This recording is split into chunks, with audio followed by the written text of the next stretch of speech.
Assalamualaikum warahmatullahi wabarakatuh. Sebelum mulai, mari kita kirimkan sholawat kepada baginda Nabi Muhammad Shallallahu Alaihi Wasallam. Pernahkah kamu mendengar kisah seorang tukang kebun sederhana yang tiba-tiba ditantang oleh majikannya sendiri untuk melakukan sesuatu yang mustahil? Dan ketika ia berhasil, hadiahnya bukan hanya uang 100 juta, tetapi juga pernikahan. Mengapa seorang janda kaya raya berani memberikan janji sebesar itu? Dan bagaimana caranya seorang tukang kebun biasa bisa menyembuhkan wanita yang lumpuh selama bertahun-tahun? Sebelum kita mulai kisahnya, jangan lupa subscribe, aktifkan loncengnya, dan dukung terus channel ini agar semakin berkembang. Di Jakarta yang hiruk-pikuk, di antara gedung menjulang dan jalan yang tidak pernah sepi, ada sebuah kisah tentang tukang kebun sederhana yang tanpa disangka ditantang menyembuhkan seorang janda lumpuh kaya raya. Apa yang mendorong seorang wanita berada dalam kesendirian di rumah megah? Apa yang membuat seorang pria biasa sanggup menerima tantangan yang tidak masuk akal? Dan bagaimana sebuah janji 100 juta dan pernikahan bisa mengubah dua nasib yang sama-sama terluka dari masa lalu? Di salah satu sudut Jakarta Selatan, berdiri sebuah rumah besar berwarna putih gading dengan pagar hitam tinggi. Tetangga sekitar menjulukinya rumah sunyi, karena hampir tidak pernah terdengar suara tawa atau keramaian dari dalamnya. Hanya suara gesekan sapu, dentingan alat kebun, dan kadang suara roda kursi yang berputar pelan di teras. Rumah itu milik seorang janda kaya bernama Bu Ratna. Usianya sekitar awal 40-an, wajahnya cantik terawat, tetapi matanya membawa beban lelah yang tidak mudah ditebak. Sudah 3 tahun ia tidak bisa berjalan dengan normal. Tubuhnya lumpuh dari pinggang ke bawah. Di masa lalu, ia dikenal sebagai pengusaha sukses, sering menghadiri acara resmi dan pesta mewah. Namun sejak kecelakaan yang merenggut suaminya, hidupnya berubah total. Di halaman rumah besar itu, setiap pagi selalu ada satu sosok yang datang sebelum matahari naik terlalu tinggi. Namanya Andi. Usianya 28 tahun. Badannya tidak terlalu tinggi. Kulitnya kecoklatan karena terbiasa bekerja di luar ruangan. Ia adalah tukang kebun yang merawat seluruh halaman rumah Bu Ratna, dari rerumputan hingga bunga-bunga mahal yang didatangkan dari luar kota. Andi selalu datang dengan kemeja lusuh namun bersih, celana panjang sederhana, dan topi kain yang sudah pudar warnanya. Di tangannya ada bekal kecil dari rumah, nasi dan sedikit lauk yang dibungkus istrinya.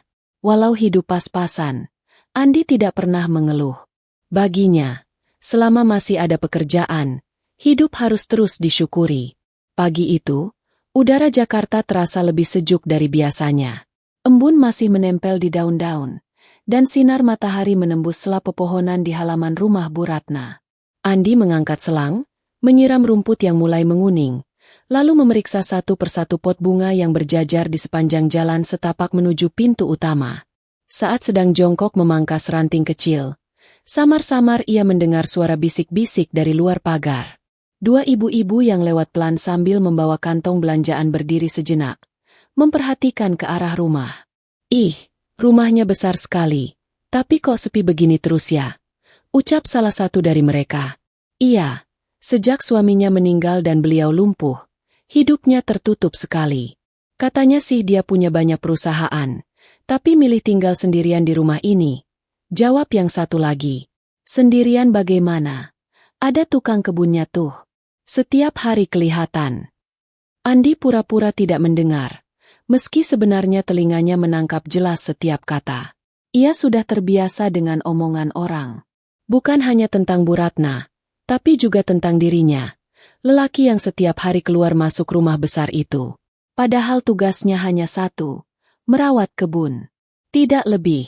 Selesai menyiram bunga, Andi mengelap keringat dengan handuk kecil yang selalu ia gantung di bahu.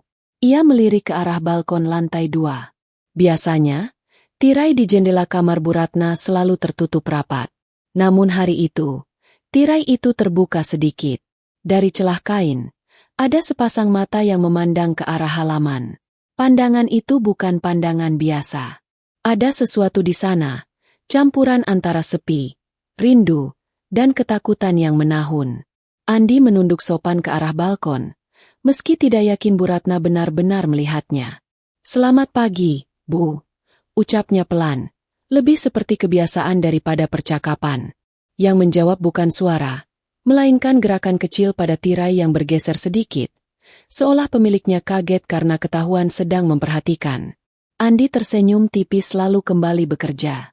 Menjelang siang, matahari mulai terik. Andi memutuskan untuk istirahat sejenak di bangku kayu dekat kolam kecil di sudut halaman. Ia membuka bekal, menghembuskan napas panjang, dan menatap rumah megah itu. Di tengah kesibukan Jakarta, tempat ini seperti dunia lain, begitu tenang tetapi menyimpan sesuatu yang tidak terlihat.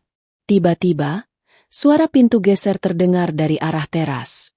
Andi menoleh, dan matanya membesar. Untuk pertama kalinya sejak ia bekerja di sana, ia melihat Bu Ratna keluar rumah dengan kursi roda didorong seorang asisten tua yang jarang terlihat. Bu Ratna mengenakan gaun panjang sederhana berwarna biru lembut. Rambutnya yang hitam sebahu disisir rapi, namun wajahnya pucat. Meski duduk di kursi roda, ada wibawa tenang yang sulit dijelaskan. Asisten tua itu mendekat, lalu berhenti beberapa langkah di depan Andi. "Andi, Ibu mau bicara," ujarnya pelan. Andi buru-buru menutup bekalnya dan berdiri. "Iya Bu, maaf, saya tidak dengar tadi dipanggil." Suasana mendadak hening. Hanya suara gemericik air kolam yang terdengar di sela-sela keheningan itu. Bu Ratna menatap Andi cukup lama, seolah mencoba membaca isi hati lelaki muda yang berdiri canggung di hadapannya. "Andi," suara Bu Ratna lembut namun tegas. "Sudah berapa lama kamu bekerja di sini?" "Kurang lebih 8 bulan, Bu," jawab Andi pelan. "Selama 8 bulan itu, kamu pernah bertanya-tanya tidak, kenapa rumah sebesar ini hanya diisi oleh sedikit orang?" Andi menelan ludah. "Saya pikir, itu hak Ibu untuk tidak banyak menerima orang lain. Saya hanya tukang kebun, tugas saya merawat halaman, bukan bertanya." Sudut bibir Bu Ratna terangkat sedikit, seperti tersenyum tipis. "Kamu sopan. Jarang ada yang seperti itu sekarang. Kebanyakan orang hanya ingin tahu urusan orang lain." Angin siang berembus pelan, menggerakkan dedaunan di atas mereka. Cahaya matahari jatuh di wajah Bu Ratna, menampakkan garis-garis lelah yang tersimpan rapi. "Andi," lanjut Bu Ratna, suaranya terdengar berbeda. "Kamu percaya bahwa hidup seseorang bisa berubah hanya karena satu kejadian?" Andi mengangguk pelan. "Saya percaya, Bu. Kadang satu hari saja cukup untuk mengubah arah hidup." Bu Ratna memandang jauh ke arah gerbang, seolah melihat sesuatu yang hanya ada dalam ingatannya.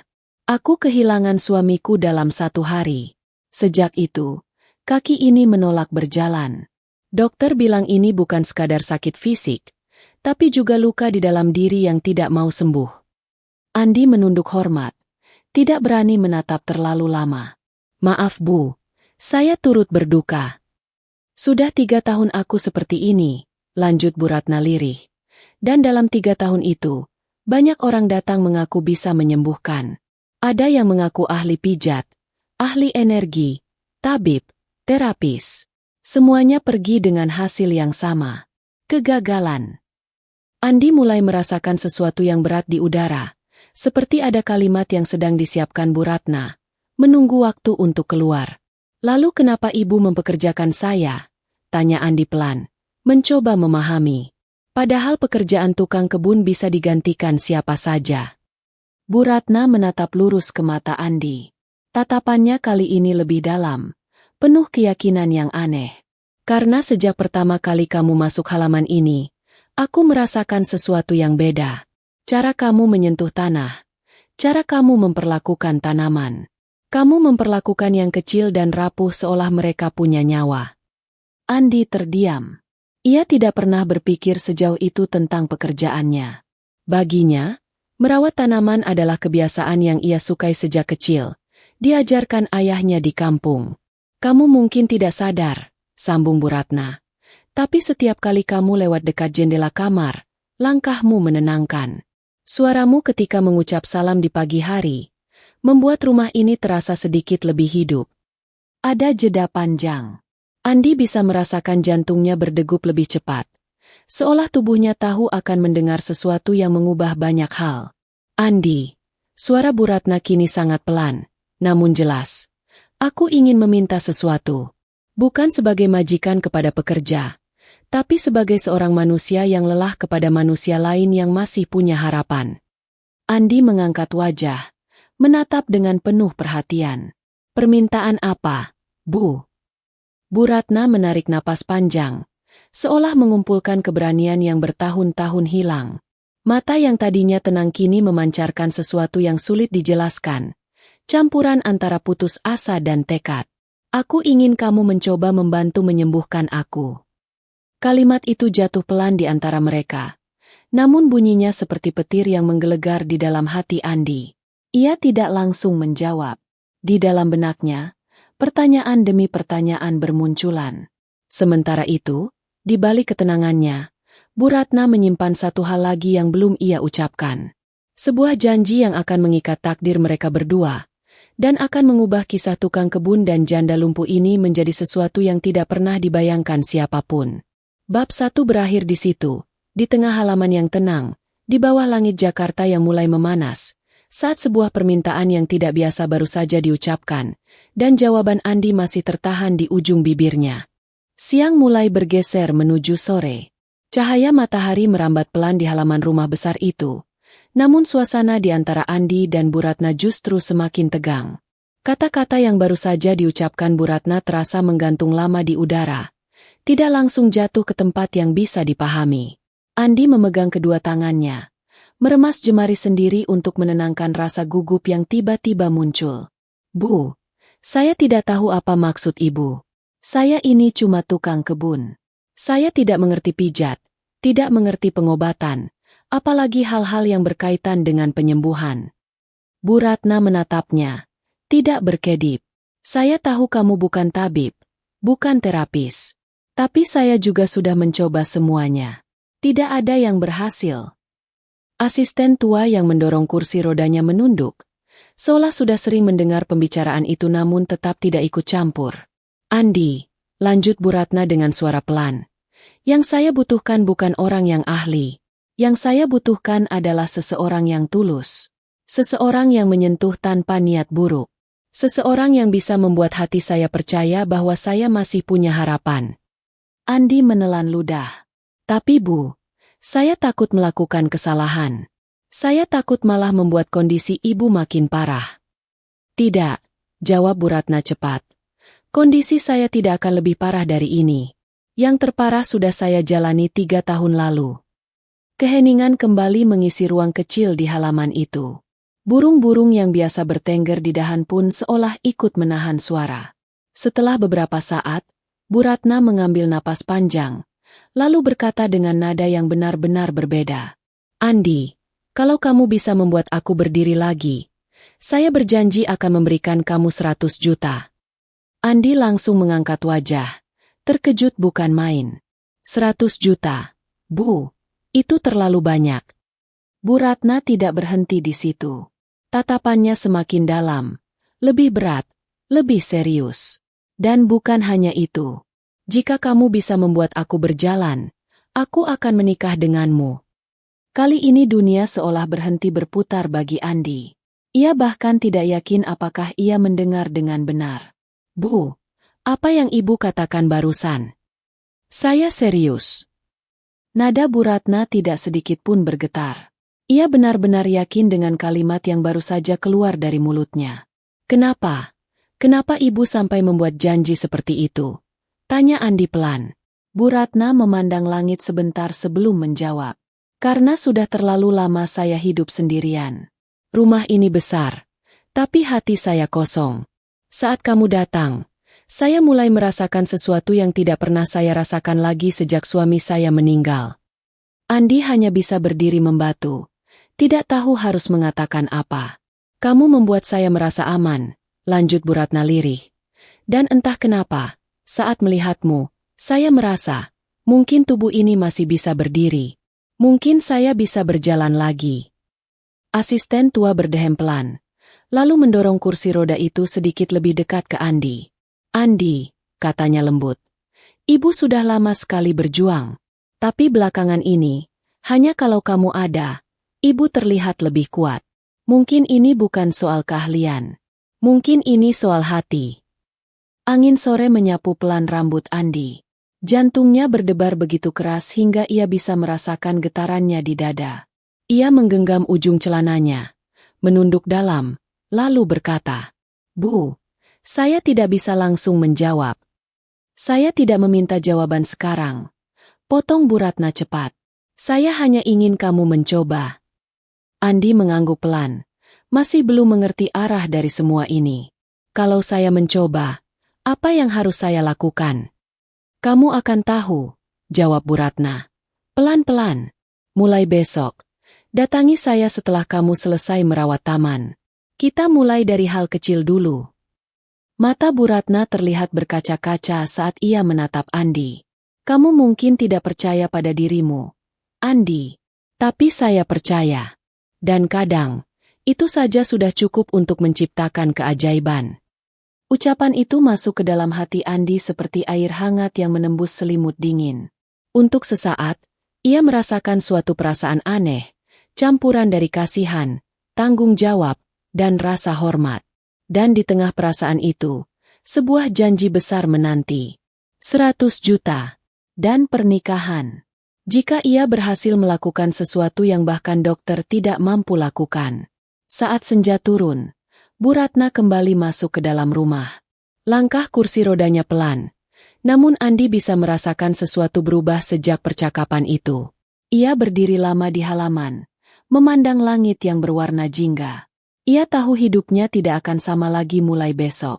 Bab 2 berakhir dengan sebuah janji yang menggantung, besar dan berat, namun juga penuh misteri. Sebuah tantangan yang akan membuka rahasia masa lalu, luka yang terdalam, dan sebuah ikatan yang tidak pernah direncanakan. Keesokan harinya, suasana di halaman rumah Bu Ratna terasa berbeda. Andi datang lebih pagi dari biasanya. Langkahnya terasa lebih berat, bukan karena lelah, tetapi karena pikirannya dipenuhi berbagai kemungkinan yang membuat dadanya sesak. Ia terus mengulang dalam hati, "Bagaimana kalau saya gagal? Bagaimana kalau saya malah menyakiti ibu? Bagaimana kalau semua ini hanya membuat keadaan makin buruk?" Namun ucapan Bu Ratna kemarin terngiang jelas. "Saya percaya pada kamu, Andi." Kepercayaan itu terasa seperti beban, sekaligus dorongan yang anehnya memberi kekuatan. Pagi itu Andi bekerja lebih rapi dari biasanya. Ia menyiram bunga dengan hati-hati, memotong ranting tanpa suara berlebih, dan menata pot bunganya dengan teliti. Ia mencoba menenangkan dirinya sebelum memasuki bab baru dalam hidupnya. Ketika jarum jam sudah hampir menunjukkan pukul 10 pagi, asisten tua muncul dari pintu samping. "Andi," panggilnya lembut. "Ibu sudah menunggu di ruang tamu." Andi menggenggam topinya. "Iya, saya masuk sekarang." Langkahnya menuju ruang tamu terasa panjang. Setiap langkah seperti perdebatan antara hati dan pikirannya. Namun ia tetap melangkah, meskipun tubuhnya terasa ragu. Saat pintu ruang tamu terbuka, Bu Ratna sudah berada di sana.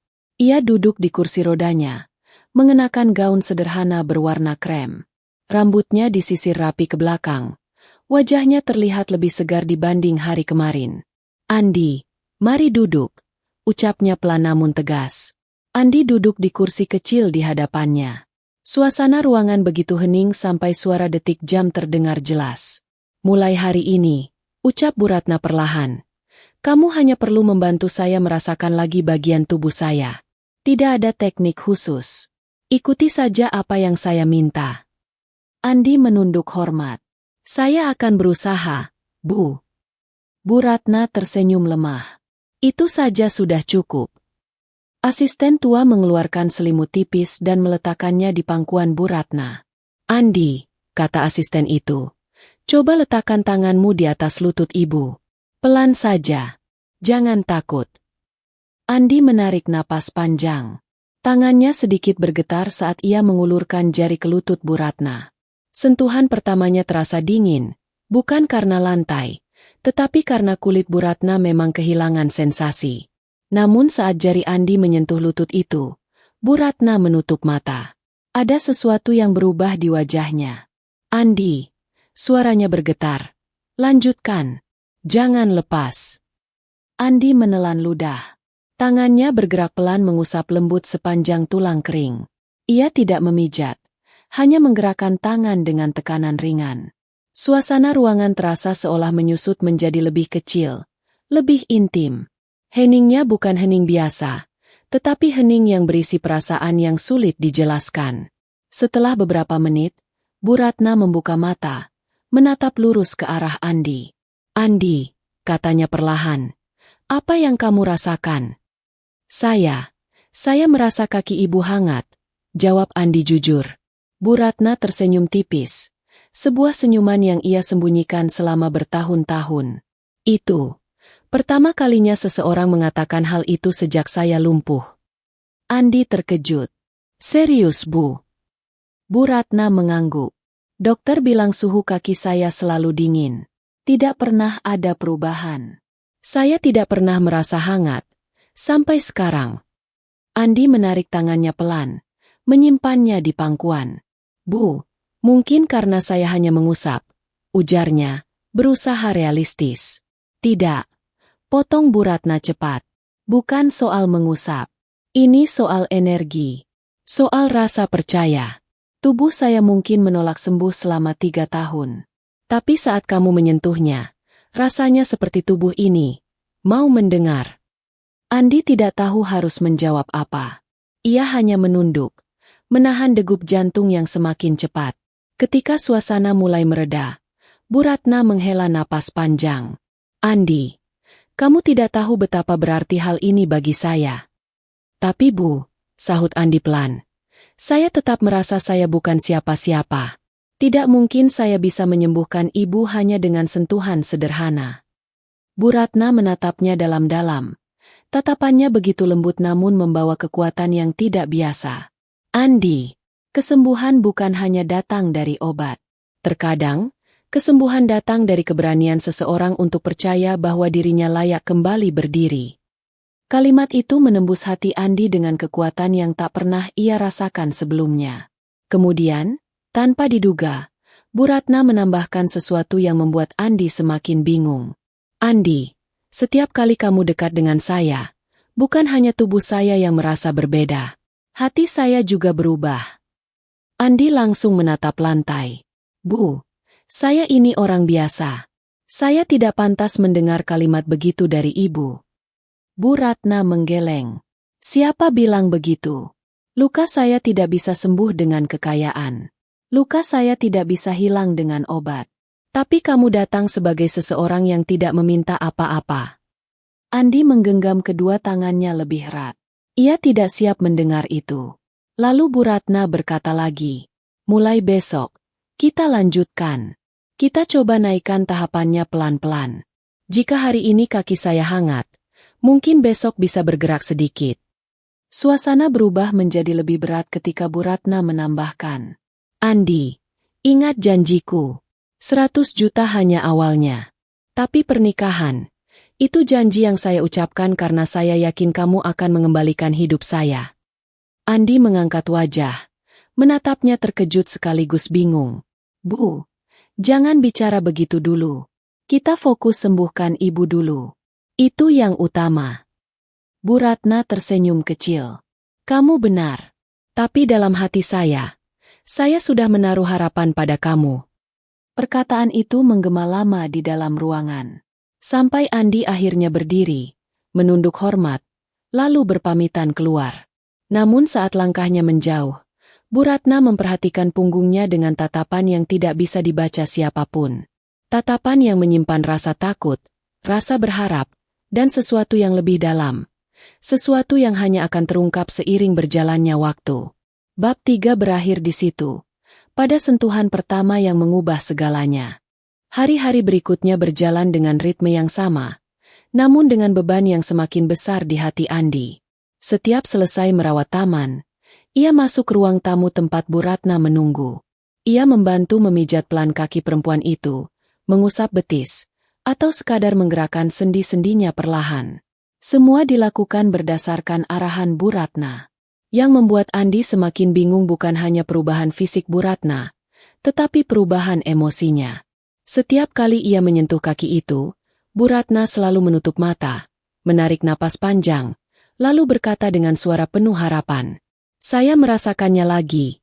Andi, hangat itu. Ia sering bertanya pada dirinya sendiri. Apa benar semua ini bisa berhasil? Apa benar saya punya pengaruh sebesar itu pada tubuh seorang wanita yang sudah lumpuh bertahun-tahun? Namun di sisi lain, ia mulai melihat sesuatu yang nyata. Tidak lagi hanya hangat. Kadang jari-jari kaki Bu Ratna bergerak sedikit. Kadang betisnya mengencang pelan. Kadang ia bahkan bisa mengangkat tumitnya meski hanya beberapa sentimeter. Hari itu, setelah sesi pemijatan selesai, Bu Ratna membuka mata dan berkata, Andi, kamu tidak pernah bertanya penyebab kecelakaan yang membuat saya seperti ini. Andi berhenti merapikan handuk kecil di tangannya. Maaf Bu, saya merasa bukan tempat saya untuk bertanya. Bu Ratna tersenyum lemah. Justru itu yang membuat saya ingin bercerita. Ia menghela napas panjang, seakan mengangkat batu besar dari dadanya. Saya dan suami saya dulu selalu bepergian naik mobil.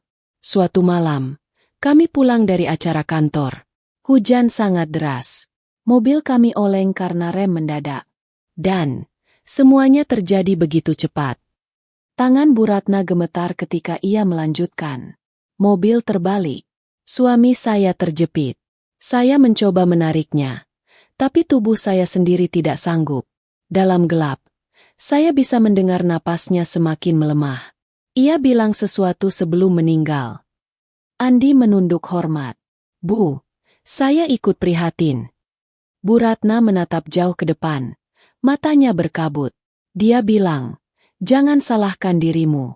Tapi bagaimana saya bisa tidak menyalahkan diri sendiri? Saya merasa sayalah penyebabnya. Jika saya tidak memintanya pulang lebih cepat malam itu, mungkin dia masih ada sampai sekarang. Ia mengusap air mata yang mulai jatuh.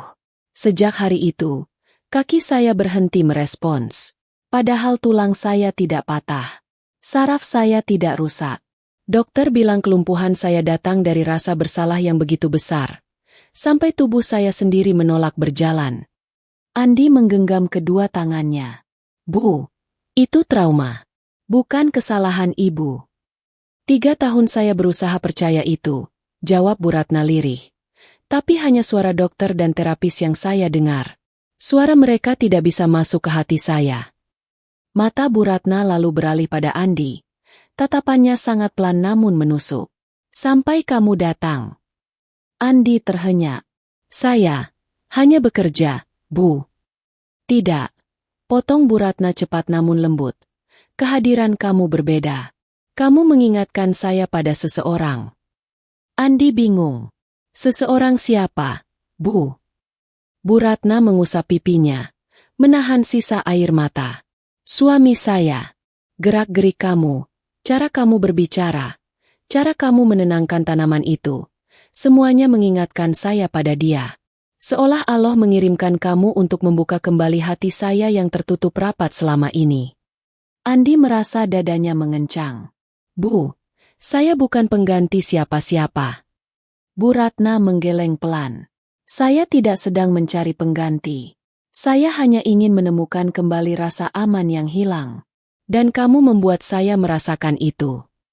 Sunyi kembali mengisi ruangan itu. Sunyi yang bukan kosong, tetapi sunyi yang penuh emosi yang terpendam lama. Bu Ratna melanjutkan dengan suara yang lebih tenang. Andi, kaki saya mulai merespons bukan karena pijatanmu. Tetapi karena sejak kamu berada di dekat saya mulai berani membuka luka saya yang paling dalam. Andi menatap lantai, tidak tahu harus mengucapkan apa. Ia merasa terhormat, bingung, dan takut pada saat yang sama. Kemudian Bu Ratna berkata, kita akan lanjutkan lagi besok. Saya ingin kamu membantuku mencoba berdiri. Meskipun hanya beberapa detik. Andi langsung mengangkat kepala. Terkejut. Bu, itu terlalu cepat. Kaki ibu belum kuat. Bu Ratna tersenyum lembut. Kamu lupa satu hal, Andi. Yang melemah bukan kaki saya. Yang melemah hati saya. Dan sekarang, dengan bantuan kamu, hati saya sedikit lebih berani. Andi kembali menunduk. Merasa kata-kata itu masuk ke dalam dirinya lebih dalam dari yang ia harapkan. Ketika ia hendak keluar ruangan, suara Bu Ratna menghentikannya. "Andi." "Iya, Bu. Janji saya masih berlaku." Andi menoleh perlahan. "Janji yang mana, Bu?" Bu Ratna menatapnya dengan mata yang sendu namun penuh kepastian.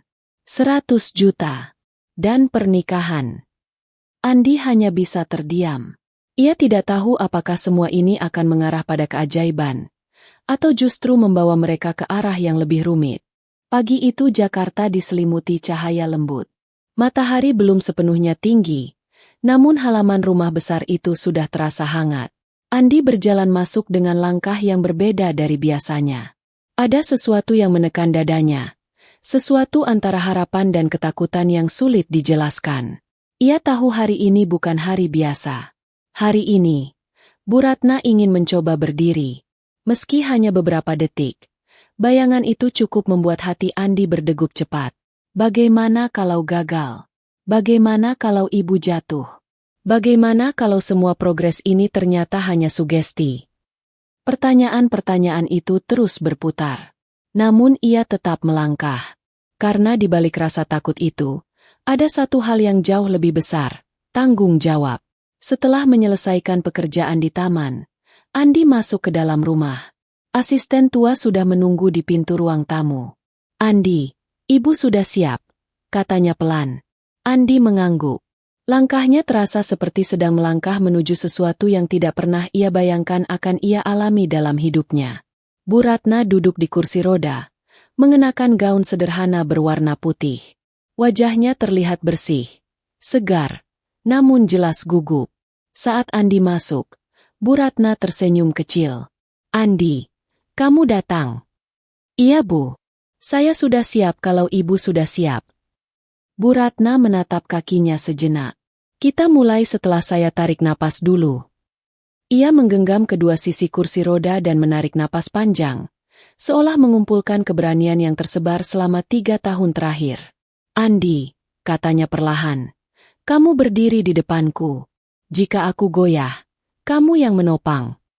Andi mengangguk. "Saya akan pastikan ibu tidak jatuh." Suasana ruang tamu begitu hening. Bahkan jam dinding yang berdetak pelan terdengar seperti gema. Asisten tua membuka rem kursi roda dan menggesernya sedikit. "Baik ibu, kita coba pelan-pelan." Andi, pegang kedua tangannya. Andi menelan ludah, lalu mendekat. Ia menggenggam kedua tangan Bu Ratna. Tangan itu dingin, namun genggamannya kuat, seolah ia benar-benar bertekad melakukan hal ini. "Andi," ucap Bu Ratna sambil menatap matanya. "Jangan lepaskan apapun yang terjadi." "Saya tidak akan lepaskan, Bu." Asisten tua memposisikan kaki Bu Ratna, menempatkannya di lantai. Tumitnya menyentuh marmer dingin untuk pertama kalinya tanpa alas. "Baik ibu, silakan angkat tubuhnya pelan-pelan," kata asisten tua. Bu Ratna menarik napas dalam. Kedua tangannya mencengkeram tangan Andi dengan kuat. Lalu bibirnya bergetar saat ia berkata, "Andi, saya takut." Andi segera menjawab, "Saya ada di sini, Bu. Ibu tidak sendirian." Pelan-pelan Bu Ratna menekan kedua telapak kakinya, mencoba mendorong tubuhnya naik. Otot betisnya menegang. Lututnya bergetar. Wajahnya mengerut menahan sakit dan rasa takut. "Andi," suaranya bergetar. "Tolong, jangan lepaskan." "Saya tidak akan lepaskan, Bu. Ayo, sedikit lagi." Dan pada detik itu, sesuatu terjadi. Tumit Bu Ratna terangkat sedikit. Lututnya mulai lurus. Tubuhnya terangkat beberapa sentimeter. Asisten tua menutup mulutnya dengan kedua tangan, hampir menangis. "Andi, aku terangkat." Suara Bu Ratna pecah, penuh tidak percaya. Andi merasakan tangannya ditarik lebih kuat. "Betul, Bu. Ibu sedang berdiri. Sedikit lagi. Tahan, Bu." Dalam 3 tahun, untuk pertama kalinya, tubuh Bu Ratna meninggalkan kursi roda. Hanya beberapa detik, tapi cukup membuatnya menangis. Kemudian kekuatan itu menghilang. "Andi, aku tidak kuat." Sini Bu, saya pegang. Andi menahan tubuhnya sebelum ia jatuh. Bu Ratna kembali duduk di kursi roda. Tubuhnya gemetar hebat. Wajahnya basah oleh air mata. Namun senyumnya tidak bisa disembunyikan. Andi, saya berdiri. Suaranya hampir tidak terdengar, penuh haru. Saya berdiri. Saya benar-benar berdiri. Asisten tua menepuk dadanya berkali-kali, seolah tidak percaya dengan apa yang ia lihat. Ya Allah, akhirnya ibu bisa terangkat. Bu Ratna memegang tangan Andi dengan kedua tangannya. 3 tahun, Andi. 3 tahun tubuh saya diam seperti batu. Tapi hari ini, kamu membuat saya merasa hidup lagi. Andi hanya bisa berdiam diri. Ada guncangan besar di dalam dadanya. Ia tidak pernah membayangkan bahwa ia akan menjadi bagian dari momen sebesar ini. Saat Bu Ratna akhirnya menenangkan diri, ia berkata dengan suara tegas namun penuh emosi. Andi, mulai besok kita latihan berdiri lagi. Lebih lama. Lebih tinggi. Andi mengangguk. Baik Bu, saya akan bantu. Namun sebelum ia sempat melangkah pergi, Bu Ratna berkata sesuatu yang membuatnya berhenti. Andi. Iya Bu. Janji pernikahan itu bukan kalimat yang terucap karena putus asa, tapi karena kamu adalah alasan saya berani bangkit lagi. Kamu memberi saya hidup kedua. Andi membeku. Tidak ada kata yang keluar. Suasana ruang tamu itu terasa sangat berat, namun hangat, dan penuh makna yang belum terjawab. Pagi berikutnya menjelang dengan udara yang lebih sejuk dari biasanya.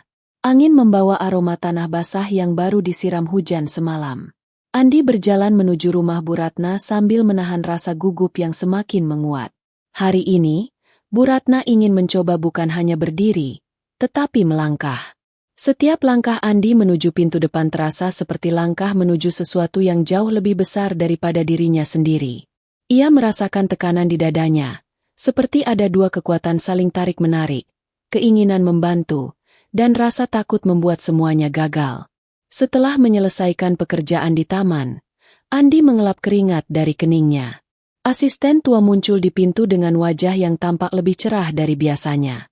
Andi, Ibu sudah menunggu di ruang bawah. Ruang bawah.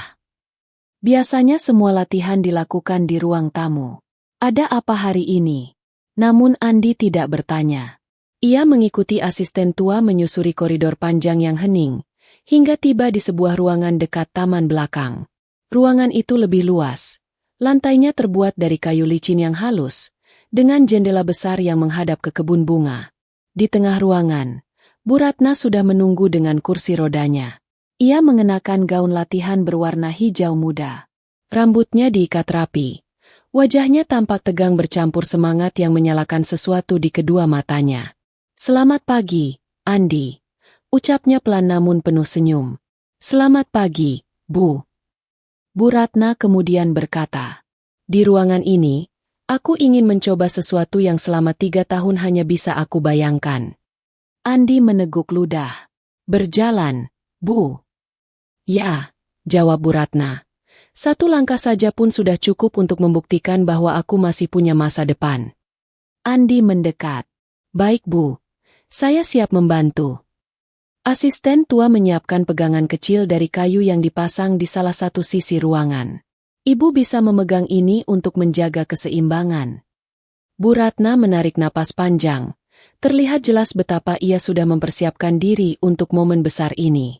Andi, seperti kemarin, kamu pegang kedua tangan saya. Bantu saya berdiri dulu. Andi mengangguk, memegang tangan itu. Tangan yang dingin di kulitnya. Namun terasa seperti menyimpan kekuatan yang sudah lama tertidur. Siap Bu. Saya akan tarik sedikit. Bu Ratna menggenggam erat. Jangan lepas. Apapun yang terjadi. Saya tidak akan lepas. Pelan-pelan, seperti ritual yang sudah mereka lakukan sebelumnya, Bu Ratna mendorong tumitnya ke lantai dan mulai mengangkat tubuhnya. Kakinya gemetar. Ototnya berkedut. Wajahnya menegang menahan rasa takut. Namun Andi menopangnya dengan mantap. Sedikit demi sedikit, tubuh Bu Ratna terangkat, hingga ia berdiri tegak dengan tangan Andi sebagai sandaran. "Bu, Ibu berdiri lagi," ucap Andi pelan. Bu Ratna tersenyum dengan air mata yang mulai mengumpul di sudut matanya. "Saya bisa melakukan ini karena kamu ada di sini." Lalu ia mengalihkan tatapannya ke pegangan kayu. "Andi, bantu saya pindah pegangan ke sana." "Tentu, Bu." Andi membantu memindahkan tangan Bu Ratna secara pelan-pelan. Begitu tangannya menyentuh pegangan kayu, ia memejamkan mata. "Andi," suaranya lirih, "kaki saya masih gemetar, tapi hatiku lebih gemetar lagi." Andi tidak tahu harus menjawab apa. Ia hanya berdiri di sampingnya, memegang lengan wanita itu agar tidak jatuh. Setelah beberapa detik, Bu Ratna membuka mata kembali. "Andi, saya ingin mencoba melangkah." Andi menoleh kaget.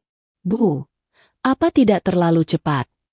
"Tidak ada kata cepat untuk seseorang yang sudah terkurung 3 tahun," jawab Bu Ratna dengan suara pelan namun dalam. "Hari ini, saya ingin tahu apakah saya masih bisa menggerakkan hidup saya sendiri." Andi menelan ludah. "Baik, Bu. Saya di samping Ibu." Bu Ratna menggeser sedikit kakinya. Ototnya tegang. Lututnya bergetar. "Tarik napas, Bu," kata Andi. "Pelan saja. Jangan terburu-buru." Lalu, dengan segenap keberanian yang ia kumpulkan selama 3 tahun terakhir, Bu Ratna mengangkat telapak kaki kanannya. Beberapa sentimeter. "Andi, kakiku terangkat." Suaranya pecah, hampir tidak percaya. "Iya, Bu. Ayo turunkan pelan-pelan." Telapak kaki itu turun menyentuh lantai lagi. Sesuatu seperti percikan listrik muncul di wajah Bu Ratna. "Andi, itu suara langkah," katanya hampir berbisik. "Saya melangkah." Sebelum Andi sempat merespons, Bu Ratna mencoba mengangkat kaki kirinya. Namun tubuhnya langsung oleng. "Andi!" Dengan cepat Andi menangkapnya, memeluk tubuh Bu Ratna dari samping agar ia tidak jatuh. Tubuh wanita itu jatuh ke dada Andi, kepala bertumpu di bahunya. "Maaf, Bu, saya terlalu dekat," ucap Andi canggung. Namun Bu Ratna justru menahan napasnya.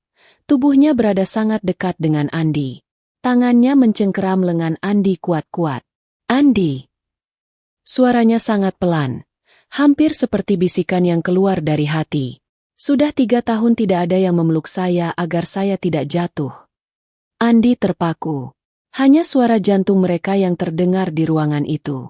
Setelah beberapa detik yang terasa sangat panjang, Andi perlahan memapahnya kembali ke kursi.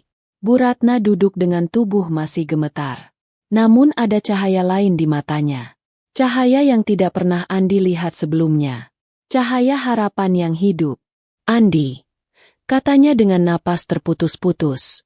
"Satu langkah itu sudah cukup untuk hari ini." "Saya bangga sama Ibu," jawab Andi pelan. "Tapi saya jauh lebih bangga karena kamu tidak melepaskan saya," ucap Bu Ratna sambil menatapnya. Seolah belum cukup membuat hati Andi bergetar, Bu Ratna menambahkan, "Andi, kamu mengembalikan hidupku, dan saya tidak pernah lupa janjiku." Andi terdiam. Ia bisa merasakan arah perasaan ini, dan ia tahu semuanya sedang menuju titik yang semakin dalam. Bab 6 berakhir pada sebuah langkah pertama, yang bukan hanya menggerakkan kaki seorang wanita, tapi juga menggerakkan perasaan yang mulai tumbuh tanpa bisa dielakkan.